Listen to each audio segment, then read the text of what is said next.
အာကာသထဲမှာတောက်မကုန်နိုင်တဲ့ရက်တွေပါတယ်တင်တဲ့ကြီးတစ်ခုလွှင့်မြောနေပါတယ်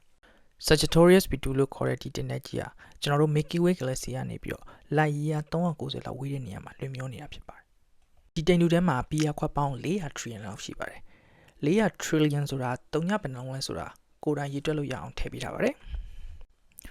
ကံကောင်းကျင်တာတစ်ခုကကမ္ဘာပေါ်မှာလူသားတွေတောက်နေတဲ့ alcohol နဲ့ chemical ဖွဲ့စည်းပုံချင်းတူတဲ့အတွက်တောက်လို့ရနိုင်ပါတယ်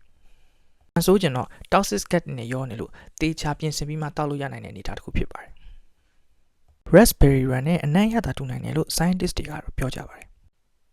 တကယ်လို့အာကာသရဲ့အရက်ကိုမတောက်နိုင်ဘူးဆိုရင်တော့ပါးမှာ Sagittarius B2 ဆိုပြီးတော့ Cortin မှာတောက်လို့ရနိုင်ပါတယ်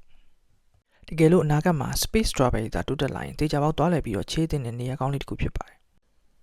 တင်ဟာတကယ်လို့အရက်လဲကြိုက်တယ် space travel ကိုလည်းစိတ်ဝင်စားရဲဆိုလို့ရှိရင်တော့ Elon Musk တို့မဟုတ် Jeff Bezos နဲ့ဒီခီးစဉ်အတွက်ဆွေးနွေးတင်ပါတယ်နောက်နေ့တွေမှာလည်း Cosmo နဲ့ပတ်သက်ပြီးစိတ်ဝင်စားစရာတွေသိချင်ရင်တော့ like share and follow လေးလုပ်ပေးသွားပါ see ya